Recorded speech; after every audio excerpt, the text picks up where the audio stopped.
आज हम लोग पढ़ने वाले हैं भूगोल विषय का जो प्रथम अध्याय का घ खंड है, खनिज संसाधन के बारे में। ठीक है, इससे पहले हम लोगों ने ग खंड में मुख्य रूप से वन्य एवं वन्य प्राणी संसाधन के बारे में पढ़ लिया था। उसमें हम लोगों ने मुख्य रूप से थ्योरी एक्सप्लेनेशन करने के बाद उसके ऑब्जेक्टिव क्वेश्चंस का सॉल्यूशन करने के साथ साथ सब्जेक्टिव क्वेश्चन का भी सॉल्यूशन कर लिया था। आप लोग जो है चैनल के प्लेलिस्ट में जाकर के सारे वीडियोस को देख सकते हैं। अच्छी तरह से क्वेश्चन आंसर का सारा चीज हल आप लोग सॉल्यूशन कर सकते हैं। आइए इस चैप्टर में क्या क्या पढ़ने वाले हैं। तो सबसे पहले जानेंगे खनिज किसे कहते हैं, उसके बाद जानेंगे खनिजों के प्रकार को। खनिजों के प्रकार में मुख्य रूप से धात्विक खनिज और अधात्विक खनिज दोनों में क्या अंतर है, दोनों से आप क्या समझते हैं। लौह युक्त खनिज और औलख युक्त खनिज में अंतर क्या होते हैं, इसको किस प्रकार से हम लोग जानेंगे। फिर उसके बाद मुख्य रूप से खनिजों का वितरण भारत में किस प्रकार से है, किस क्षेत्र में भारत में जो है खनिज ज़्यादा मात्रा में पाए जाते हैं। फिर उसके बाद विभिन्न प्रकार के खनिज यानी विभिन्न प्रकार की जो धातुएं हैं उसके अयस्कों के बारे में, जैसे लोहा के विभिन्न अयस्कों के बारे में बोलिए, बताइए। अभ्रक, मैग्नीज, बॉक्साइट, इन सारे का उत्पादन किस प्रकार से होता है, कितना प्रतिशत उत्पादन कौन सा राज्य करता है, इसके बारे में जान लेंगे। और फिर जब चैप्टर का अंतिम वक्त होगा बच्चों, तो उस समय हम लोग बात करेंगे खनिज संसाधन के संरक्षण के बारे में, उसका किस प्रकार से संरक्षण और प्रबंधन किया जाए, उसका उपयोग किस प्रकार से किया जाए, ताकि आने वाले समय में हम लोगों को किसी भी प्रकार की समस्या का सामना नहीं करना पड़े। ठीक है, तो आइए स्टार्ट करते हैं खनिज से। ठीक है, पहला है आपका खनिज, ऐसे भौतिक पदार्थ जो खान से खोदकर निकाले जाते हैं, जैसे लोहा, अभ्रक, कोयला, बॉक्साइट। यहाँ पर मुख्य रूप से ध्यान देने योग्य बात है बच्चों, जो आपकी पृथ्वी है ये मुख्य रूप से 3 भागों में बटी हुई है। पहला यानी कि ऊपरी वाले भाग को बोलते हैं हम लोग भूपर्पटी, बीच वाले को बोलते हैं हम लोग मेंटल, और सबसे अंदर वाले को बोलते हैं हम लोग करोड। तो जो बाहर वाली परत है भूपर्पटी, इसी परत से मुख्य रूप से हमको विभिन्न प्रकार की पदार्थों का खान प्राप्त होता है। उन खानों से हम जो पदार्थ निकालते हैं और अपनी चीज़ों की अपने दैनिक मतलब कि जीवन में उपयोग करते हैं, उसी को मुख्य रूप से हम लोग बोलते हैं बच्चों खनिज। ठीक है, खनिज निश्चित रासायनिक संयोजन एवं विशिष्ट आंतरिक परमाणुविक संरचना वाले ठोस प्राकृतिक पदार्थ का क्या होता है, कहा जाता है। यानी कि जो खनिज होता है बच्चों, जैसे मैं आपको बताऊं एल्युमिनियम, एल्युमिनियम का क्या होता है एल, एल्युमिनियम का जो खनिज होता है बच्चों होता है वो आपका बॉक्साइट। अब बॉक्साइट क्या है, तो बॉक्साइट मुख्य रूप से अलग अलग प्रकार के जो रासायनिक जो आपका तत्व है उसका संयोजन है। यानी कि बॉक्साइट का सूत्र होता है Al2O3 2H2O, ये आप लोग केमिस्ट्री में भी पढ़ते होंगे, है ना। तो मुख्य रूप से ये क्या है आपका रासायनिक संयोजन, और उसका क्या है आंतरिक परमाणुविक संरचना, यानी कि उसका संरचना है। हमारा स्थल मंडल चट्टानों से बना है तथा चट्टान खनिजों के संयोग से बना है। यानी कि जो आपका स्थल मंडल है बच्चों, वो मुख्य रूप से अलग अलग प्रकार के चट्टानों से बना है, जैसे आग्नेय चट्टान, रूपांतरित चट्टान, है ना। और मुख्य रूप से ये जो चट्टानें हैं ये किससे बनी है, तो ये विभिन्न प्रकार के खनिजों से बनी है। भारत में लगभग 100 से अधिक प्रकार के खनिज पाए जाते हैं। यहाँ से आपका ऑब्जेक्टिव बनेगा कि भारत में मुख्य रूप से कितने प्रकार के खनिज पाए जाते हैं, 1000 प्रकार, 500, 50 या 100। तो ध्यान रखिएगा 100 प्रकार के भारत में जो है मुख्य रूप से खनिज पाए जाते हैं। GSI यानी कि जियोलॉजिकल सर्वे ऑफ इंडिया, इसके अनुसार जो है तेल एवं प्राकृतिक गैस आयोग एवं निजी क्षेत्र की कंपनियां इस दिशा में क्या है कार्यरत है। GSI जो है बच्चों जियोलॉजिकल सर्वे ऑफ इंडिया, तेल एवं प्राकृतिक गैस आयोग एवं निजी क्षेत्र की कंपनियां क्या है इस मतलब कि अलग अलग प्रकार के खनिजों के खोज में लगी हुई हैं, उस दिशा में कार्य कर रही है। अब तक 2000 से अधिक खनिज की पहचान की जा चुकी है, परंतु 30 खनिज आर्थिक दृष्टि से विशिष्ट महत्व रखती है। देखिए बच्चों, हर चीज जो है मुख्य रूप से महत्व नहीं रखता है। आप लोग पढ़ते हैं, जो आप लोग जैसे मैथ बनाते हैं, तो मैथ की दुनिया में सारे चैप्टर को सेम वैल्यू नहीं देते हैं। जिस चैप्टर से ज़्यादा आपका क्वेश्चन आता है उस चैप्टर को ज़्यादा बनाते हैं ना। मैथ में जैसे आप लोग ट्रिगोनोमेट्री खूब बनाते होंगे, तो उसी प्रकार से मुख्य रूप से सारे जितने भी आपका खनिज है वो सारे हमारे लिए काम के लिए उपयोगी नहीं होता है। उसमें से 30-40 ऐसे होते हैं जो हमें आर्थिक दृष्टि से यानी कि जिससे हमको ज़्यादा से ज़्यादा आय प्राप्त होती है। जैसे मैं बताऊं आपको, लोहा, जैसे आपका एल्यूमिनियम, जैसे आपका सोना, जैसे चांदी, तांबा, पीतल, ये सारे ऐसे खनिज हैं जिससे हमें क्या होती है, काफ़ी लाभ होती है, आर्थिक लाभ प्राप्त होता है और इसका उपयोग भी बहुत ज़्यादा है। लोहा का उपयोग जितने भी मशीन हैं उसके निर्माण में, घर के निर्माण में, फैक्ट्रीज, इंडस्ट्रीज, है ना, तो ढेर सारा इसका प्रयोग होता है। तो उसी प्रकार से ये सारे हो जाएंगे। आइए बात करते हैं अब हम लोग खनिजों के प्रकार के बारे में। तो खनिज जो है मुख्य रूप से सामान्यतः दो प्रकार के होते हैं। एक होता है आपका धात्विक खनिज और एक होता है आपका अधात्विक खनिज। धात्विक खनिज मतलब बच्चों उसमें क्या होगा, धातु की पर्याप्त मात्रा उपस्थित होगी, ठीक है। अधात्विक खनिज किसको बोलेंगे, उसमें धातु की मात्रा उपस्थित नहीं होगी। आइए बात करते हैं धात्विक खनिज के बारे में। इन खनिजों में क्या होता है, धातु होता है, जैसे आपका लौह अयस्क, तांबा, निकेल, मैग्नीज आदि। इसे भी दो भागों में बांटा गया है। अब जो धात्विक खनिज है बच्चों, मुख्य रूप से इसमें क्या होगा, धातु होगा। धातु में कौन सा, कोई भी धातु हो सकती है आपका, लोहा हो सकता है, तांबा हो सकता है, निकेल हो सकता है, जिंक होता है, जस्ता हो सकता है, मैग्नीशियम होता है, हो सकता है, ठीक है, एल्युमिनियम, ये सारे। अब मुख्य रूप से धात्विक खनिज भी क्या होते हैं, दो प्रकार के होते हैं। एक होता है लौहयुक्त खनिज और एक होता है अलौहयुक्त खनिज। लौहयुक्त खनिज उसको बोलेंगे बच्चों जिसमें क्या होगा, लोहा की मात्रा उपस्थित होगी, और जिसमें लोहा की मात्रा उपस्थित नहीं होगी उसको क्या बोलेंगे, अलौहयुक्त खनिज। आइए बात करते हैं जिन धात्विक खनिजों में लोहे का अंश यानी कि लोहे की मात्रा अधिक पाया जाता है वे लौहयुक्त खनिज कहलाते हैं। जैसे लौह अयस्क, मैग्नीज, निकेल, टंगस्टन, ये सारे क्या है, लौह अयस्क यानी कि लौहयुक्त खनिज है, क्योंकि इसमें लोहे की मात्रा क्या होती है, अधिक पाई जाती है। दूसरा है अवलयुक्त खनिज। जिन धात्विक खनिजों में लोहे का अंश न्यून रहता है यानी कि बहुत ही कम रहता है बच्चों, या नहीं के बराबर होता है, वह अवलयुक्त खनिज कहलाते हैं। जैसे आपका सोना, चांदी, शीशा, बॉक्साइट, टीन, तांबा, इन सारे में जो है मुख्य रूप से आपका लोहे की मात्रा नहीं पाई जाती है, यानी कि बहुत ही कम पाई जाती है, इसको बोलते हैं अवलयुक्त खनिज। समझ में आ गया। चलिए अब बात करते हैं अधात्विक खनिज। हम लोगों ने धात्विक खनिज को जान लिया, बात करते हैं अधात्विक खनिज। इन खनिजों में धातु नहीं होती है, यानी कि धातु की मात्रा उपस्थित नहीं रहती है। जैसे चूना पत्थर, डोलोमाइट, अभरक, जिप्सम आदि। धातु अधात्विक खनिज भी दो प्रकार के होते हैं। ये सारे क्या हो गए, अधात्विक खनिज, और ये भी जो है मुख्य रूप से दो प्रकार का हो गया। एक हो गया आपका कार्बनिक खनिज और एक हो गया अकार्बनिक खनिज। कार्बनिक खनिज बोलेंगे बच्चों जिसमें क्या होगा, जीवाश्म की मात्रा उपस्थित होगी, यानी कि पेड़ पौधों की अपशिष्ट पदार्थ वो उसमें रहेगा, ठीक है। इसमें जो है क्या होगा, कार्बनिक खनिज में जीवाश्म उपस्थित हो गए।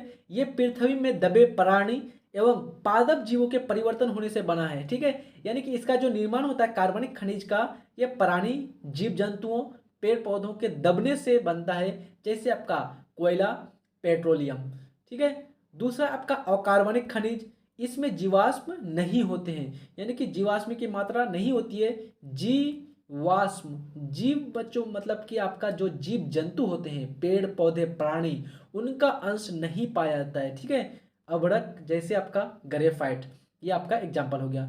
आइए अब हम लोग किस प्रकार से बांटा था थोड़ा सा इसको देख लेते हैं। तो हमने कहा कि खनिज दो प्रकार के होते हैं, एक हो गया धात्विक खनिज, एक हो गया अधात्विक खनिज। धात्विक खनिज में धातु की मात्रा उपस्थित होगी, अधात्विक खनिज में धातु की मात्रा उपस्थित नहीं होगी।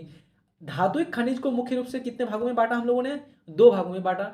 एक लौह खनिज लौहयुक्त और एक होगा आपका अलौहयुक्त। तो लौहयुक्त में क्या होगा, लोहे की मात्रा ज़्यादा पाई जाती है, यानी कि बहुत ही अधिक मात्रा में लोह की मात्रा होगी, उसमें लोह की उपस्थिति होगी। और अलौहयुक्त खनिज में क्या होगा, लोहे की उपस्थिति उसमें नहीं होगी, न्यून होगी, बहुत कम नगण्य होगी, ठीक है। अब जो है मुख्य रूप से ध्यान दीजिए, लौह युक्त खनिज में मैग्नीज आ जाएंगे, लोहा आ जाएंगे, टंगस्टन आ जाएगा। उसी प्रकार से अलौहयुक्त खनिज में कौन आ जाएंगे, तांबा, बॉक्साइट, है ना। इस इधर हम लोगों ने अधात्विक खनिज को दो भागों में बांटा, एक आपका जैविक यानी कि आपका कार्बनिक खनिज और एक हो गया अकार्बनिक। कार्बनिक खनिज इसमें मुख्य रूप से ईंधन खनिज इसको भी बुलाया था बच्चों। ईंधन खनिज में जैसे आपका कोयला, पेट्रोलियम, प्राकृतिक गैस।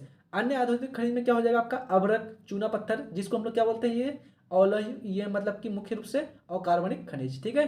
समझ में आ गया। देखिए दोनों में अंतर भी पूछा जाता है, बार बार आपका आता है बच्चों क्वेश्चन कि धात्विक खनिज और अधात्विक खनिज में अंतर लिखें। ये दोनों प्रश्न आया हुआ है, धात्विक खनिज और अधात्विक खनिज में क्या अंतर है इसको लिखें, और लौहयुक्त खनिज अवलयुक्त खनिज में क्या अंतर है, दोनों ये आपका प्रश्न आया हुआ है। हो सकता है कि ये दोबारा प्रश्न आपका आ जाए, आप लोग नोट डाउन कर लीजिएगा या फिर आप लोग स्क्रीनशॉट खींच लीजिएगा, ठीक है। आइए एक एक करके बात कर लेते हैं। जब भी आप लोग को दो चीज़ों के बीच अंतर को पूछेगा तो सबसे पहले लिख लेना है, एक तरफ एक चीज़ को दूसरी तरफ, दूसरी चीज़ को, और बीच में एक जो है लाइन डाल देंगे बच्चों, और उस लाइन के दोनों तरफ पॉइंट वाइज आप लोग अंतर को लिख लेंगे। ठीक है, पहला अंतर है धातुक खनिज को गलाने पर क्या होती है, धातु की प्राप्ति होती है, जबकि अधातुक खनिज को गलाने पर धातु की प्राप्ति नहीं होती है। ये क्या होते हैं, धातुक खनिज काफ़ी कठोर और चमकीले होते हैं। अधातुक खनिज इतनी चमक इसमें नहीं होती है, यानी कि इनका अपना चमक नहीं होता है। अपवाद में ग्रेफाइट एक ऐसा अधातुक खनिज है जिसमें क्या होती है, चमक होती है। हीरा भी बहुत ही ज़्यादा उसमें चमक होती है, और सबसे कठोर पदार्थ हीरा है जो आपका क्या है, अधातु है।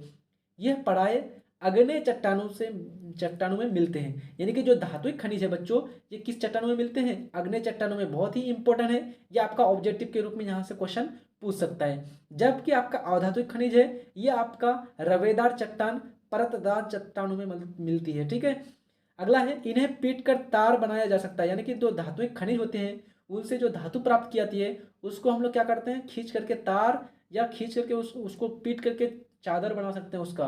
लेकिन अधातुक खनिज में ऐसी नहीं होती है, उसको आप लोग पीटेंगे तो क्या हो जाएगा, वो टूट जाएगा। ये पीटने पर टूटता नहीं है, ये पीटने पर इसको चूर चूर हो जाता है। ठीक है, ये सारी चीज़ आप लोगों ने केमिस्ट्री की दुनिया में भी पढ़ा होगा। ठीक है, आइए बात करते हैं अब हम लोग मुख्य रूप से लौहयुक्त खनिज और अलौहयुक्त खनिज, जो आपका बहुत ही इंपॉर्टेंट है, क्वेश्चन आया हुआ है। ठीक है, आइए इसमें क्या लिखेंगे, तो एक तरफ लिख लेंगे जिन खनिजों में लोहा अंश की मात्रा अधिक पाई जाएगी उसको क्या बोलेंगे, लौहयुक्त खनिज, और जिन खनिजों में लोहा युक्त माने कि लोहे की अंश नहीं पाई जाएगी उसको बोलेंगे अलौहयुक्त खनिज। एग्जाम्पल में क्या देंगे, जैसे लौह अयस्क, निकेल, टंगस्टन, मैग्नीज। जबकि अलौहयुक्त खनिज में क्या हो जाएंगे, सोना हो जाएंगे, चांदी हो जाएगा, सीसा हो जाएगा, अबरक हो जाएगा। ठीक है, अगला है ये सलेटी, धूसर, मटमैला आदि रंग का होगा, यानी कि इसका जो रंग होगा बच्चों अलग अलग प्रकार का होगा। जबकि जो अलौहयुक्त खनिज है इनके अनेक रंग हो सकते हैं। मुख्य रूप से जो लौहयुक्त खनिज है ये रवेदार चट्टानों में पाए जाते हैं, जबकि अलौहयुक्त खनिज सभी प्रकार के चट्टानों में प्राप्त हो सकती है, सभी प्रकार के चट्टानों में पाए जाते हैं। आगे बात करते हैं खनिजों की विशेषता के बारे में। खनिजों का विशेषता में हम लोग सबसे पहले जानते हैं खनिजों का वितरण। तो खनिजों का वितरण कैसे है बच्चों, असमान है, यानी कि बराबर नहीं होगा। 100% कोई भी चीज़ बराबर नहीं है बच्चों। मनुष्य की 5 उंगलियां अभी बराबर नहीं है, तो कैसे कोई चीज़ दुनिया में बराबर हो जाए। ठीक है, तो खनिजों का वितरण भी असमान है, और अधिक गुणवत्ता वाले खनिज कम तथा कम गुणवत्ता वाले खनिज ज़्यादा मात्रा में पाए जाते हैं। ये तो आपका दुनिया का भी रोल है बच्चों। जिस आदमी में क्वालिटी ज़्यादा होगी तो क्वालिटी वाले आदमी की जो गुणवत्ता जो अधिक होगी जिस आदमी की, यानी कि गुणवत्ता वाले व्यक्ति की संख्या बहुत ही कम पाई जाती है। जबकि बिना गुण यानी कि जिसका व्यक्तित्व तो अच्छा नहीं रहता बच्चों, उसकी संख्या क्या होती है, काफ़ी ज़्यादा होती है। ठीक है, ये ध्यान रखिएगा आप लोग। तो यहाँ पर मुख्य रूप से खनिज समाप्य संसाधन है, ये क्वेश्चन आपका आया हुआ है एक बार ऑब्जेक्टिव के रूप में। खनिज जो है किस प्रकार का संसाधन है, समाप्य संसाधन है, यानी कि ये नवीकरणीय संसाधन है या अनवीकरणीय संसाधन है, या फिर आपका दोनों इनमें से कोई नहीं। तो ध्यान रखिएगा ये समाप्य संसाधन है, यानी कि आपका अनवीकरणीय संसाधन है। इसका दोबारा निर्माण संभव नहीं है, बहुत ही अधिक टाइम लगेगा, इसलिए यह समाप्त हो जाने वाले संसाधन है। एक बार उपयोग करने के बाद पुनः उपयोग नहीं किया जा सकता, अतः इसे संरक्षण की परम आवश्यकता है, यानी कि इसका संरक्षण जरूरी है, इसका प्रबंधन भी जरूरी है। आगे बात करते हैं खनिजों का वितरण। तो खनिजों का वितरण, देश का अधिकांश खनिज निम्नलिखित 3 पेटियों में पाई जाती है, यानी कि पेटियां बच्चों अलग अलग भागों में हम लोग बांट देते हैं। देखिए बच्चों मुख्य रूप से क्या होता है, कहाँ से हमको खनिज प्राप्त होती है, ये हो गया आपका पृथ्वी। पृथ्वी जो है बच्चों आपका भूमि यानी कि अर्थ 3 भागों में बटा हुआ है। 3 भागों में बटा हुआ, पहला वाला भाग, ऊपर वाला भाग को बोलते हैं हम लोग भूपर्पटी, बीच वाले भाग को बोलते हैं मेंटल, और सबसे लास्ट वाले भाग को बोलते हैं हम लोग करोड़। तो ये आपका जो पार्ट है भूपर्पटी वाला पार्ट, इसी से जो हमको अलग अलग प्रकार के खनिज प्राप्त होती है। तो अब इसको हम लोग क्या कर दिए, अलग अलग भारत में जो पाए जाते हैं खनिज उनकी अलग अलग पेटियों में हम लोगों ने उसको विभाजित कर दिया। तो इसको कितनी पेटियों में डिवाइड किया, 3। पहला उत्तर पूर्वी पठार, दूसरा दक्षिण पश्चिमी पठार, और तीसरा उत्तर पश्चिमी प्रदेश। तो उत्तर पूर्वी पठार में ये देश की सबसे धनी खनिज पेटी है, यानी कि उत्तर पूर्वी पठार। ध्यान रखिएगा बच्चों, यानी कि जो भारत का ये आपका यानी कि उत्तर पूर्वी वाला क्षेत्र है, असम का क्षेत्र, झारखंड से उधर उड़ीसा, झारखंड, उसके बाद आपका उत्तर पूर्व में जितना भी राज्य आता है, असम, अरुणाचल प्रदेश, वो क्षेत्र क्या है, मुख्य रूप से धनी खनिज पेटी है, जिसमें छोटा नागपुर का पठार, छत्तीसगढ़ का पठार, पूर्वी आंध्र प्रदेश का पठार सम्मिलित है। ठीक है, ये क्या है, काफ़ी धनी है, और इसमें जो है खनिजों की मात्रा काफ़ी ज़्यादा में है। इस पेटी में मुख्य रूप से लौह अयस्क, मैग्नीज, अभ्रक, बॉक्साइट, चूना पत्थर, डोलोमाइट, तांबा, थोरियम तथा फॉस्फेट के विशाल भंडार है। मुख्य रूप से ध्यान दीजिएगा, अयस्क, मैग्नीज, अभ्रक और बॉक्साइट का भंडार आपका किसमें है? उत्तर पूर्वी के पठार वाली पेटी में, ठीक है। दूसरा है आपका दक्षिण पश्चिमी पठार, यानी दक्षिण पश्चिमी पठार में क्या होगा बच्चों? इसमें मुख्य रूप से जो भारत का दक्षिण वाला भाग है और इसमें जो पश्चिम वाला भाग है, तो दक्षिण पश्चिम में कौन हो जाएगा? आपका कर्नाटक आ जाएंगे, केरल का क्षेत्र, तमिलनाडु का क्षेत्र। तो इस क्षेत्र में मुख्य रूप से तो ये पेटी कर्नाटक के पठार एवं निकटवर्ती तमिलनाडु के पठार में फैली है। यहाँ पर मुख्य रूप से लौह अयस्क, मैग्नीज, बॉक्साइट आदि भारी मात्रा में पाए जाते हैं। देश की सभी तीनों सोने की खानें इसी पेटी में मौजूद है।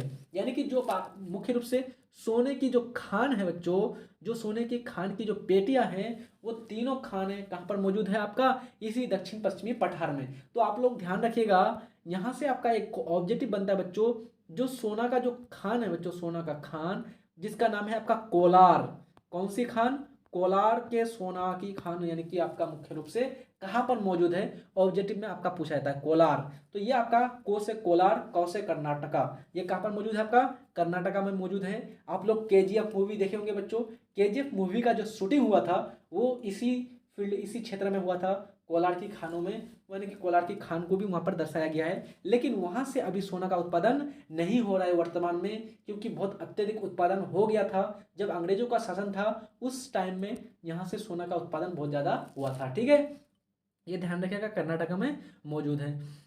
इस पेटी में ये सारा बात कर लिए। अब हम लोग बात करते हैं तीसरा जो पेटी है आपका उत्तर पश्चिमी प्रदेश। इस पेटी की विस्तार खंभात की खाड़ी, जो आपका खंभात की खाड़ी कहाँ पर है बच्चों? आपका गुजरात में।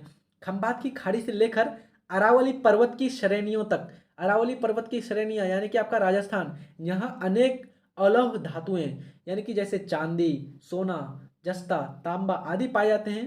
बालू पत्थर, यहाँ पर पत्थर जो है बच्चों मुख्य रूप से बहुत ही इंपॉर्टेंट है। बालू पत्थर, ग्रेनाइट, संगमरमर, जिप्सम, मुल्तानी मिट्टी, चूना पत्थर, नाम यानी कि नमक आदि पाए जाते हैं। तो आपको ध्यान रखिएगा, जब भी आपको किसी प्रकार के पत्थर के बारे में पूछा जाए, बालू पत्थर, संगमरमर, जिप्सम, मुल्तानी मिट्टी, चूना पत्थर, तो ये आपका उत्तर पश्चिमी प्रदेश में आ जाएंगे। जो आगरा का ताजमहल बनवाया गया था, उसमें जो है बच्चों मुख्य रूप से आगरा के ताजमहल के लिए जो आपका संगमरमर लाया गया था, वो कहाँ से लाया गया था?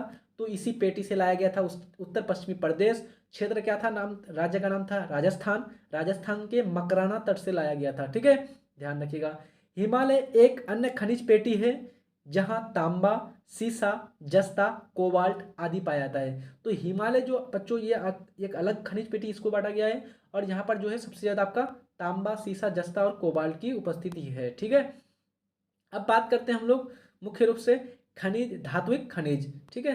धात्विक खनिज में हम लोग सबसे पहले बात करते हैं लोहा के बारे में। लौह अयस्क, मैग्नीज, क्रोमाइट यानी कि क्रोमाइट, पायराइट, निकेल आदि धात्विक खनिजों के उदाहरण हैं। ये अधिकतर क्या है? उद्योगों के आधार होते हैं, उद्योगों का आधार। तो आपको एक बार ऑब्जेक्टिव पूछा गया है बच्चों कि मुख्य रूप से जितने भी मशीनरीज है, यानी कि जितने भी आपका चीज़ों का निर्माण होता है, वो किस पर आधार है? यानी कि आपका उसका आंसर क्या हो जाएगा? आपका लोहा। लोहा ही मुख्य आधार है, उद्योगों की जननी कहा गया है लोहा को, ठीक है। लौह अयस्क, लोहा आधुनिक सभ्यता का क्या है? रीढ़ है, ये उद्योगों की जननी है। ये क्वेश्चन आपका पूछा हुआ है बच्चों, ठीक है, ऑब्जेक्टिव के रूप में, कि किस धातु को उद्योगों की जननी कहा जाता है? तो लोहा को। लोहा खान से लौह अयस्क के रूप में मिलता है, जिसके बाद कई प्रक्रियाओं द्वारा इसको क्या किया जाता है? शुद्ध किया जाता है। भारत में शुद्ध लोहे की मात्रा के आधार पर 3 प्रकार के लौह अयस्क पाए जाते हैं: हेमेटाइट, मैग्नेटाइट, लिमोनाइट। बहुत ही इंपॉर्टेंट है, जल्दी से आप लोग इसको लिख लीजिए। और सबसे ज़्यादा मैग्नेटाइट, याद रखिएगा, 2 से 3 बार क्वेश्चन पूछा हुआ है, यानी कि आपका क्वेश्चन दे देता है बच्चों, निम्नलिखित में कौन सा लोहे का एक खनिज अयस्क है? ऑप्शन ए में दे देगा आपको हेमेटाइट, ऑप्शन बी में दे देगा magnetite, option C limonite, option D इनमें से सभी। तो क्या हो जाएगा? इनमें से सभी हो जाएगा, ठीक है, ये ध्यान रखिएगा। भारत में पूरे विश्व के लौह भंडार का 1/4 भाग अंकित है। यानी कि भारत में जो है मुख्य रूप से पूरे विश्व का जो 1/4 भंडार है बच्चों लोहा का, वो कहाँ पर है? वो भारत में ही है। और उसका क्षेत्र कौन सा है? तो क्षेत्र है आपका छोटा नागपुर का पठार, छत्तीसगढ़ का पठार, उत्तरी यानी कि आंध्र प्रदेश का कुछ क्षेत्र, वहाँ पर आपका उसका मुख्य रूप से प्रसार है। अब बात करते हैं वितरण, यानी कि जो लौह अयस्क का वितरण है वो कहाँ कहाँ है। तो भारत का 1/4 लोहा सब, यानी कि भारत का जो 1/4 लोहा है वो अकेले कर्नाटक उत्पादन करता है। कौन करता है उत्पादन बच्चों? कर्नाटक उत्पादन करता है। तो ध्यान रखिएगा, क्वेश्चन सीधा सीधा यहाँ से आपका ऑब्जेक्टिव के रूप में पूछा गया है कि सबसे ज्यादा लोहा का उत्पादन कौन सा राज्य करता है भारत में। तो ध्यान रखिएगा, कर्नाटक भारत का पहला सबसे बड़ा लोहा उत्पादक राज्य है। ये क्वेश्चन आप VVI लगा दीजिएगा, क्वेश्चन सीधा पूछ लेगा भारत का सबसे बड़ा लोहा उत्पादक राज्य कौन सा है, तो कर्नाटक हो जाएगा। छत्तीसगढ़ भारत का दूसरा सबसे बड़ा लोहा उत्पादक राज्य है, जो करीब देश का 20% लोहा का उत्पादन करता है। ठीक है, सबसे पहला यानी कि सबसे बड़ा राज्य कर्नाटक, दूसरा बड़ा राज्य लोहा के उत्पादन में छत्तीसगढ़, तीसरा में आपका उड़ीसा देश का 19% लोहा उत्पादन करता है, गोवा देश का चौथा राज्य है जो आपका 16% लोहा का उत्पादन करता है, और झारखंड देश का 5वां राज्य है जो 15% से अधिक लोहा का उत्पादन करता है। झारखंड ही बच्चों बिहार का पहले आपका हिस्सा था, अभी आपका कट गया है ना। 2000 में आपका झारखंड अलग हो गया था बिहार से, जिस कारण से बहुत सारे जो खनिज थे, लौह अयस्क और बहुत सारे जो उद्योग थे वो झारखंड में सीधे सीधे चले गए हैं ना। अब बात करते हैं मैग्नीज अयस्क के बारे में। मैग्नीज के उत्पादन का विश्व में रूस और दक्षिण अफ्रीका के बाद भारत जो है तीसरे स्थान पर है, यानी कि मैग्नीज के उत्पादन में। ठीक है, ध्यान रखिएगा, ये क्वेश्चन आपका पूछा हुआ है ऑब्जेक्टिव के रूप में कि मैग्नीज के उत्पादन में भारत का विश्व में कौन सा स्थान है, पहला, दूसरा, तीसरा या चौथा। तो ध्यान रखिएगा, ये आपका भारत का तीसरा स्थान है। मैग्नीज का उपयोग किसके लिए किया जाता है? तो मैग्नीज का उपयोग जंगरोधी इस्पात बनाने के लिए, लोहा एवं मैग्नीज के मिश्र धातु बनाने में, उसके बाद शुष्क बैटरियों के निर्माण में, फोटोग्राफी में, चमड़ा उद्योग में, माचिस उद्योग में, पेंट तथा कीटनाशक दवाओं के निर्माण में। ठीक है, तो आप लोग को अगर पूछेगा कि मैग्नीज के उपयोग को लिखें, और ये क्वेश्चन आपका ऑलरेडी आया हुआ है 2 नंबर या प्रश्न में, लघु उत्तरीय प्रश्न में। तो आपको यहाँ से 3 आपको कम से कम इसका उपयोग याद रखिएगा। तो 3 उपयोग में कुछ भी याद रख लीजिए, जंगरोधी इस्पात बनाने में, लोहा एवं मैग्नीज के मिश्र धातु बनाने में, शुष्क बैटरियों के निर्माण में। यहाँ से आपको अपना 3 पॉइंट लिख लेना है। भारत के कुल उत्पादन का 85% मैग्नीज का उत्पादन मिश्र धातु बनाने में किया जाता है, यानी कि जो आपका मुख्य रूप से 85% जो मैग्नीज है बच्चों, इसका उपयोग जो है मिश्र धातु के निर्माण में किया जाता है। अब इसके वितरण के बारे में बात करें तो भारत में 1670 लाख टन मैग्नीज का संचित भंडार है, यानी कि जो इसका भंडार है संचित वो कितना है, 1670 लाख टन। पूरे विश्व में जिम्बाब्वे के बाद भारत में ही मैग्नीज का सबसे बड़ा लगभग 20% संचित भंडार है, यानी कि आपका संचित भंडार आगे के लिए, भविष्य के लिए सबसे जो ज़्यादा है, जिम्बाब्वे के बाद भारत में दूसरा स्थान है। उड़ीसा देश में लगभग 37% मैग्नीज का उत्पादन करता है, जो पहला राज्य है, यानी कि मैग्नीज उत्पादन की दृष्टि से सबसे बड़ा राज्य कौन हो गया, उड़ीसा हो गया। उसके बाद महाराष्ट्र, ये देश का लगभग 1/4 मैग्नीज उत्पादन करता है, यानी कि लगभग 25%। मध्य प्रदेश ये देश का 21% मैग्नीज उत्पादन करता है, जो आपका किसने स्थान पर है, तीसरे स्थान पर है। ठीक है, तो ये सारा चीज़ आप लोग को समझ में आ गया होगा बच्चों। हम लोग ने मैग्नीज के बारे में जान लिया आज, और लोहा के बारे में भी जान लिया। इसके बाद जो है अगले हम लोग बात करेंगे धात्विक खनिज में, यानी कि अधात्विक खनिज में बॉक्साइट का उपयोग, ये सारी चीज़ के बारे में हम लोग अगले अध्याय में अगले पार्ट में बात करने वाले हैं। ठीक है, अगर आप लोग चैनल में नए हैं तो प्लीज़ सब्सक्राइब कर दीजिए, अपने दोस्त यार को शेयर कर दीजिएगा, और लाइक करना नहीं भूलिए। अगर आप लोग को अच्छा लग रहा है वीडियो तो अच्छी तरह से पढ़ाई करते रहिए। आप लोगों का एग्जाम बहुत ही जल्दी, बहुत ही निकट आ रहा है बच्चों, तो इसलिए आप लोग को इधर उधर टाइम अपना वेस्ट नहीं करना है, क्योंकि वक्त ही सबसे बड़ा धन है बच्चों। ये खो जाएगा तो दोबारा मिलने वाला कभी आपको नहीं है। ठीक है, तो जी जान लगा दीजिए। अभी मिलते हैं हम लोग नेक्स्ट वीडियो में, तब तक के लिए जय हिंद, धन्यवाद।